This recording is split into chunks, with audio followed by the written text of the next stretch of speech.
مفر کہتے ہیں بھاگنے کی جگہ اور مکر کہتے ہیں ٹھہرنے کی جگہ. اعلیٰ حضرت فرماتے ہیں حضور کو چھوڑو گے تو نہ بھاگنے کی جگہ ہے نہ ٹھہرنے کی جگہ ہے.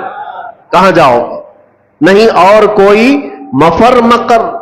اور اگر کوئی یہ کہتا ہے میں بہت پہنچا ہوا ہوں, اللہ کی بارگاہ میں میرا بڑا مقام ہے, کوئی اپنے آپ کو ولی بھی ثابت کرتا ہو, یا کچھ لوگوں نے مل کر کے کسی کو ولی اللہ بنا دیا ہو, سب کان کھول کر کے سن لے. کوئی ولی کب بنتا ہے, کوئی اللہ کا ولی کیسے مشہور کر دیا جاتا ہے. لوگوں کے ڈھکوسلے سے کوئی ولی نہیں بنتا, کسی کے چھلے انگوٹیاں پہننے سے ولی نہیں بنتا, بالوں کے لٹھے بنا لینے سے ولی نہیں بنتا, حتیٰ کہ اگر کوئی پانی پہ چل کے دکھائے تو بھی ولی نہیں بنتا, ہوا میں اڑ کے دکھائے تو بھی ولی نہیں بنتا. میاں یہ اتنی بڑی بڑی چیزیں میں کہہ رہا ہوں, یہ تو قوم پاگل ہے جو سگریٹ پینے والے اور تمباکو والے کو بھی بنا لیتی ہے. حقیقت کیا ہے؟ اللہ کے نبی صلی اللہ تعالی علیہ وسلم کی ذات اقدس سے ایسی وابستگی. اللہ کا ولی کون ہوتا ہے؟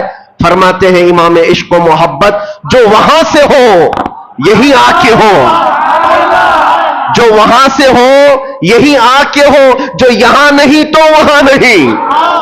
جو حضور کے دربار کا نہیں ہے تو پھر اللہ کے دربار کا نہیں ہو سکتا. جو وہاں سے ہو یہی آ کے ہو. اگر حضور کی شریعت کو چھوڑ کر کے کوئی کہتا ہے اللہ کا ولی ہے تو وہ سب سے بڑا دجال ہے, وہ جھوٹا ہے. سیدنا شیخ عبد القادر جیلانی رضی اللہ تعالیٰ عنہ سے بڑھ کر کے کون پیر ہے؟ پیران پیر غوث العظم دستگیر, جن کی کرامات پر ہم اور تم تو چھوڑو, جو اولیاء اکرام کے متعلق آئیں کائیں کرتے ہیں وہ بھی غوث پاک کو ولی مانتے ہیں. ہاں, شیخ ابن تیمیہ اہل حدیث کے بہت بڑے امام شیخ ابن تیمیہ نے کہا ہے کہ اگر کثرت سے کسی کی کرامات ثابت ہے تو شیخ عبد القادر جیلانی کی. ان کے متعلق کہہ رہا ہوں جن کی ولایت پر سب کا اتفاق ہے, سارے مانتے ہیں. وہ غوث اعظم رضی اللہ تعالیٰ عنہ نماز پڑھ رہے ہیں اور بادل کا ایک ٹکڑا آپ کے اوپر سایہ بن گیا ہے. کسی اور کے اوپر بن جائے تو پھر پتہ نہیں وہ کیا سمجھ لے اپنے آپ کو. وہ بادل کے ٹکڑے سے آواز بھی آنے لگی, بات بھی ہو رہی ہے, اے عبد القادر آج سے تیرے لیے سارے حرام حلال کر دیے گئے, آج سے تیرے لیے نماز معاف کر دی گئی. اتنی عبادت تم نے کی ہے. سرکار غوث پاک نے عبادت بھی اتنی کی تھی. اگر کوئی 100 رکعت پڑھ کر کے تھک جائے اور وہ سوچے کہ مجھے کہیں سے آواز آئی تو اس کو لگتا ہے ہاں پکا میری قبول ہو گئی ہے, 100 تو پڑھا ہو. غوث پاک تو 40 سال تک پوری رات عشاء سے لے کر فجر تک کھڑے رہے, 40 سال تک. ہڈیاں نکل آئی تھی جسم سے, ایک انگور کے دانے سے سحری کرتے اور ایک گلاس پانی سے افطار کیا کرتے. اور اتنی کثرت سے عبادت کے بعد اگر آسمان سے آواز آئے تو بندے کو یقین ہو جانا چاہیے کہ میری تو عبادتیں اتنی ہیں, ہو سکتا ہے ڈائریکٹ میرے پاس اللہ کی طرف سے بات آ رہی. لیکن غوث پاک کی طرف آواز آئی بادل کے ٹکڑے سے, اے عبد القادر آج سے تیرے لیے نماز معاف ہے, سارے جتنے تمہارے لیے حرام چیزیں تھے حلال ہو گئی. غوث پاک نے جلال میں کہا یہ آواز رحمان کی نہیں, یہ شیطان کی ہے. کوئی چیز کسی کے لیے قیامت تک حرام حلال نہیں ہو سکتی جس کو میرے مصطفیٰ نے حرام کیا ہو. جو نبی پاک نے حرام کر دیا وہ قیامت تک کے لیے حرام ہے, کسی کے لیے حلال نہیں ہو سکتی.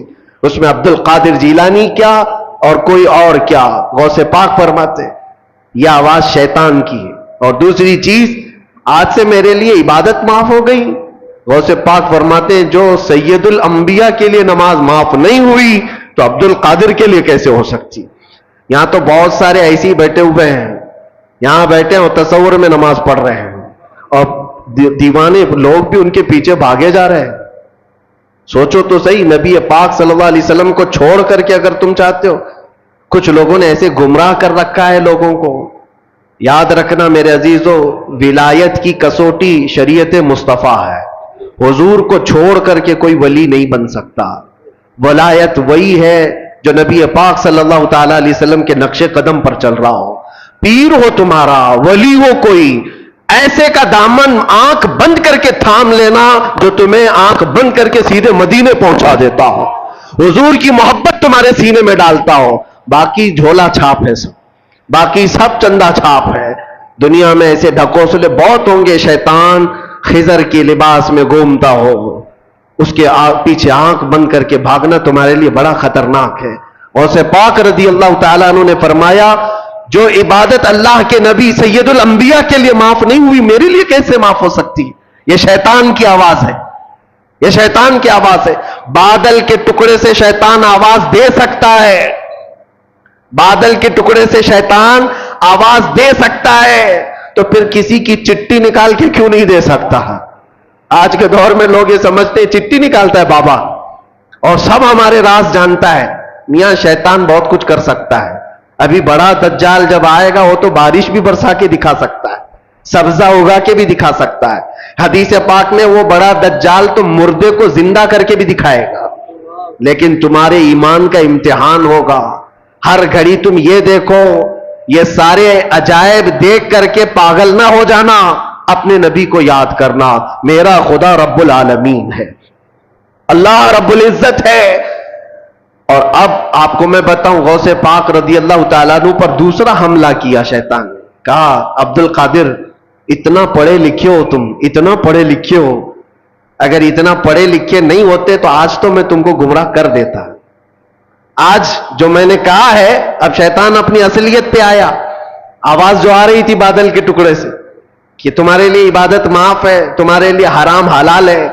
غوث پاک نے جب جواب دیا تو شیطان کہتا ہے بہت پڑھے لکھے ہو تم، اور اتنا پڑھے لکھے ہو کہ آج تمہارے علم نے بچا لیا تمہیں، ورنہ گمراہ ہو جاتے آج. غوث پاک نے فرمایا ابلیس تو مجھے دوبارہ گمراہ کر رہا ہے، مجھے میرے علم نے نہیں میرے خدا کے فضل نے بچایا. علم تو تیرے پاس بھی تھا، علم تو تیرے پاس اتنا تھا کہ فرشتوں کو پڑھایا کرتا، لیکن تو بچ نہ سکا. اس لیے میرے عزیزوں ہر گھڑی اس کا وار ہے شیطان کا، ابلیس کا ہمارے اوپر. لیکن کسوٹی ایک ہی اپنی زندگی پر رکھو کہ نبی پاک صلی اللہ تعالیٰ علیہ وسلم کی ذات کے لیے ایسی کسوٹی رکھو کہ ہمارے بزرگوں نے جو ہمیں تعلیم دی ہے، نبی سے ہو جو بیگانہ اسے دل سے جدا کر دے، نبی سے ہو جو بیگانہ اسے دل سے جدا کر دے، پدر مادر برادر جان و مال ان پر فدا کر دے. یہ ہماری کسوٹی ہو، یہ ہماری زندگی کا معیار ہو. اور بعض لوگ یہ سمجھتے ہیں کہ ہم تو نبی پاک صلی اللہ علیہ وسلم سے بے انتہا محبت کرتے ہیں، اور تھوڑا بھی اگر کوئی دوسری جماعت کا دکھتا ہے جس کے دل میں حضور صلی اللہ تعالیٰ علیہ وسلم سے بغض لگتی ہے تو ہم تو اس سے دور رہتے ہیں. صرف اتنا ہی نہیں ہے، نبی سے ہو جو بیگانہ کا مطلب کیا ہے؟ جو شریعت چھوڑ کر کے بھاگ رہا ہے وہ نبی سے بیگانہ ہی تو ہے. حضور پاک صلی اللہ تعالیٰ علیہ وسلم سے اپنا دامن چھڑانے کی بات کرتا ہے، وہ نبی سے بیگانہ ہے. ایسے کو نہ تم اپنا دوست بناؤ، نہ اپنوں کے صحبت میں اس کو رکھو. اس لیے کہ قیامت کے دن جب پکڑ ہوگی، بروں کی صحبت کی وجہ سے بہت سارے ایسے ہوں گے جو جہنم میں جا رہے ہوں گے. صرف کیوں؟ ان کی دوستی خراب تھی، دوستی برے لوگوں سے تھی. عزیزان گرامی وقار، میں بات کل ملا کر کے یہی عرض کرنا چاہتا ہوں، وہ جو نہ ہو تو کچھ نہ ہو. ہماری زندگی کا سارا دار و مدار مصطفیٰ کریم صلی اللہ علیہ وسلم کی ذات سے ہے، اور نبی پاک صلی اللہ تعالیٰ علیہ وسلم کی محبت دل میں اتنی بساؤ کہ صحابہ کرام رضوان اللہ تعالیٰ علیہ مجمعین نے جیسے ہمیں سکھایا ہے، جیسے ہمیں تعلیم دی ہے. آپ کو پتا ہے، دو چیزیں میں آپ کو بتا دوں گا معیار کیا ہونا چاہیے. دو چیزیں ہیں. ایک صحابی حضرت انس بن نذیر رضی اللہ تعالیٰ عنہ، حضور پاک صلی اللہ تعالیٰ علیہ وسلم کے رازدار صحابہ میں سے ایک ہیں. راز کی باتیں حضور اکرم صلی اللہ علیہ وسلم ان کے ساتھ شیئر کیا کرتے ہیں.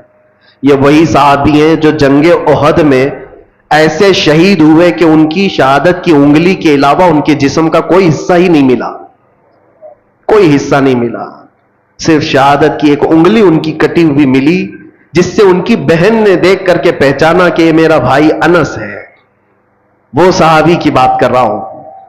جوانی کا عالم ہے، اور جوانی لوگ تو سمجھتے ہیں انگارے کا نام ہے، اندر خواہشات کا ایک طوفان ہوتا ہے. الگ الگ سب کی جوانیاں ہوتی ہیں، لیکن وہ صحابی رسول جس سے بے پناہ محبت کرتے تھے، عشق کرتے تھے، ان سے شادی بھی کر لیا، نکاح کر لیا.